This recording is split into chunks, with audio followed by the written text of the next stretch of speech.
खम्मा गनी दोस्तों, मैं Deepak Sethia, founder of Deep investment institute of finance. I am a TD. TD बोले तो I am a trader and a trainer.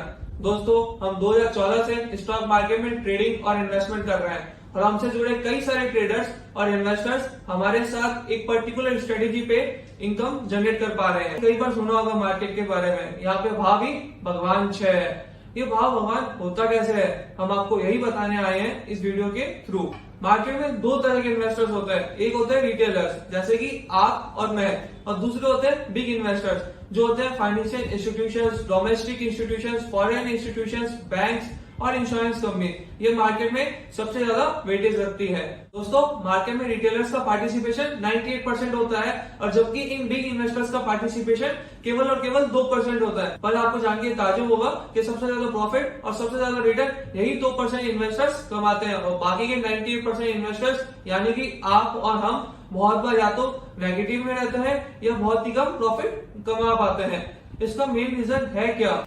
दोस्तों, क्या आपने कभी जानने की कोशिश करी है कि ऐसा होता क्यों है? ये 2% इन्वेस्टर्स हमेशा हमसे आगे क्यों रहते हैं? ये हमेशा अच्छा रिटर्न क्यों कमा पाते हैं? आपको पता है इसका सबसे बड़ा रीजन क्या है? इसका सबसे बड़ा रीजन ये है कि हमें नॉलेज नहीं है मार्केट के बारे में। हम स्टॉक मार्केट को एज ए स्पेक्युलेटिव लेते हैं। हमने कभी इसे बिजनेस के नजरिए से सोचा ही नहीं।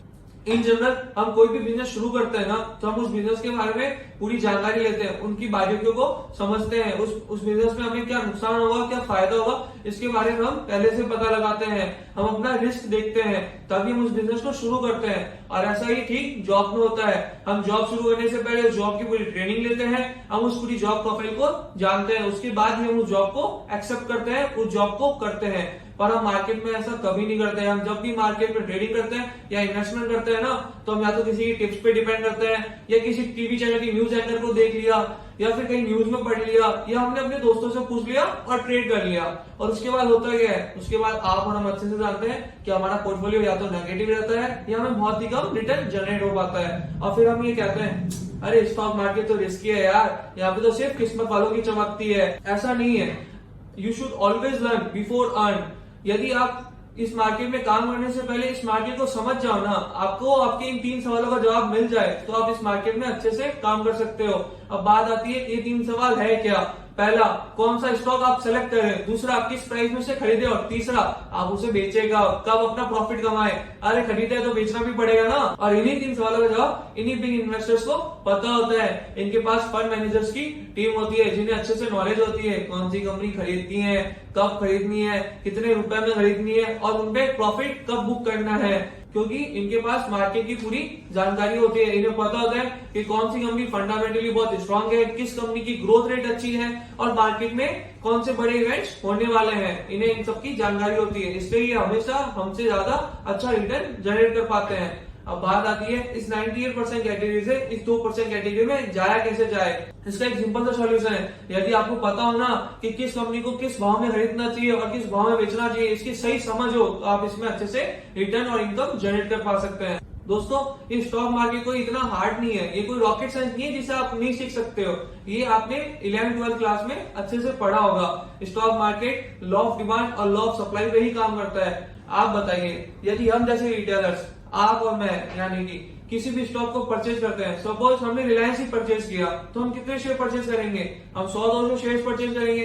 क्या उन 100-200 शेयर परचेज करने से उस स्टॉक की डिमांड बढ़ जाएगी क्या? नहीं बढ़ेगी। पर यही अगर ये 2% इन्वेस्टर्स जो मार्केट ऑपरेटर्स होते हैं, जिन्हें हम मार्केट ऑपरेटर के नाम से जानते हैं, यही 2% इन्वेस्टर्स यदि किसी स्टॉक को परचेज करें, सपोज ये रिलायंस को परचेज करें, तो ये क्या 100-200 परचेज करेंगे क्या? ना, ये कम से कम 1-2 लाख शेयर परचेज करते हैं। ये बहुत बड़े होते हैं, इनके पास पावर ऑफ मनी होती है, तो ये कभी भी किसी स्टॉक को परचेज करें तो ये उसकी डिमांड और सप्लाई को कंट्रोल कर सकते हैं। हमें बस इन्हीं को फॉलो करना है। यदि हमने इनके जैसा अच्छा प्रॉफिट कमाना है तो हमें इस 98% से 2% जाने के लिए इन्हीं बिग इन्वेस्टर्स को फॉलो करना है। इन्हें फॉलो करके हम एक अच्छा रिटर्न कमा सकते हैं।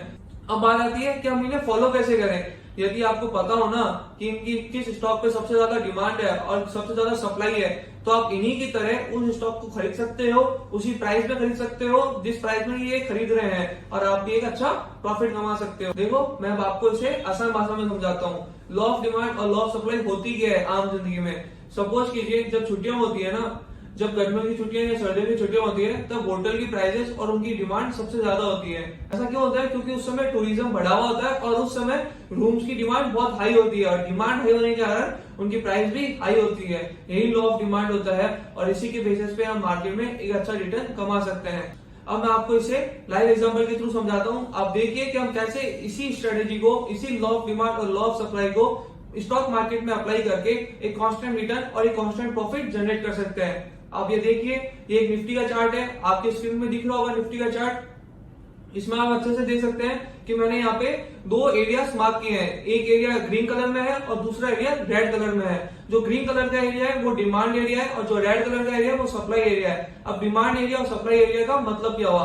दोस्तों, डिमांड एरिया वो एरिया है जिनके बारे में मैंने अभी आपको बताया था, जहाँ पे इन्हीं 2% बिग इन्वेस्टर्स का सबसे ज्यादा एक्टिव है। इस डिमांड एरिया में ये बिग इन्वेस्टर्स इसी निफ्टी को खरीदना चाहते हैं और जो रेड एरिया देख रहे हैं सप्लाई जोन, वहां पे ये बिग इन्वेस्टर्स निफ्टी को इस रेंज में बेचना चाहते हैं। अब आप देखिए, जैसे ही निफ्टी की प्राइस इस डिमांड जोन में आई, इस ग्रीन एरिया में आई, निफ्टी ने एक अच्छा खासा, एक बहुत अच्छा बाउंस बैक दिया। निफ्टी यहाँ से 400 पॉइंट सडन अप मूव हुआ। आप वैसे ही दूसरी तरफ देख सकते हैं, इस सप्लाई जोन में जैसे ही निफ्टी इस सप्लाई जोन में आया और निफ्टी ने एक बहुत अच्छा फॉलो आउट दिया, निफ्टी 400 पॉइंट गिर गया।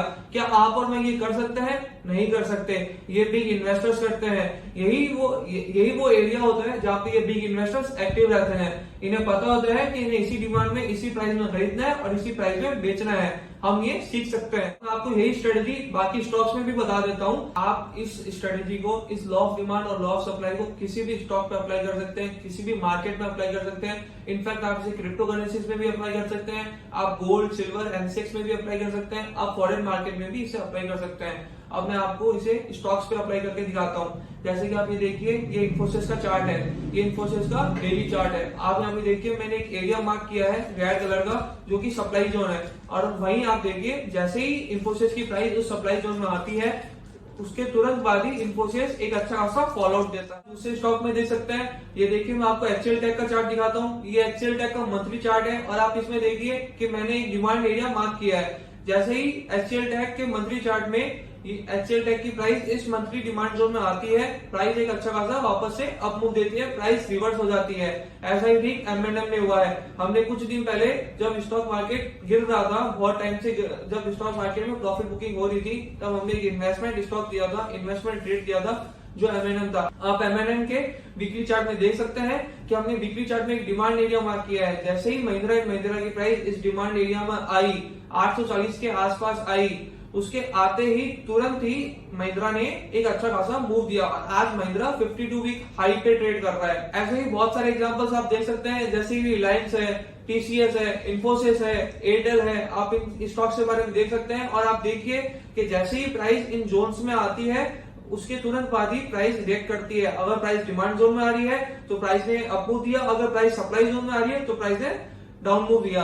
यही हम आपको हमारे कोर्स में समझाने वाले। आप इसे बहुत आसानी से सीख सकते हैं यदि आप एक रेगुलर प्रैक्टिस करें इसके ऊपर। आप यदि जॉब करते हैं, बिजनेस करते हैं, तब भी आप इसे आसानी से सीख सकते हैं। आपको सिर्फ और सिर्फ हर वीक 2 घंटे इस पे अच्छे से प्रैक्टिस करनी है और आप अच्छे से मार्केट में ट्रेड करना सीख जाएंगे। बहुत आसानी से ये डिमांड जोन और सप्लाई जोन मार्क करना सीख सकते हैं। हम आपको इसकी पूरी जानकारी देंगे, हम आपको पूरी प्रैक्टिस कराएंगे इसकी, और हम आपको रेगुलरली मेंटर सपोर्ट भी प्रोवाइड करेंगे। हमारे कोर्स का नाम है ट्रेडिंग प्रो प्लस कोर्स। आप इसे ज्वाइन कर सकते हैं। इस कोर्स की और जानकारी के लिए आप इस वीडियो के अंत में देख सकते हैं और आप कमेंट बॉक्स में भी देख सकते हैं। और हाँ, आप हमें अदर सोशल मीडिया प्लेटफॉर्म्स पर फॉलो कर सकते हैं। आप हमें व्हाट्सएप पे कांटेक्ट कर सकते हैं। आप हमारा टेलीग्राम चैनल ज्वाइन कर सकते हैं। यदि आपको स्टॉक मार्केट की और जानकारी चाहिए, आपको हमारे कोर्स के बारे में और जानना है, तो हमें यूट्यूब पे सब्सक्राइब करना ना भूलें। Thank you.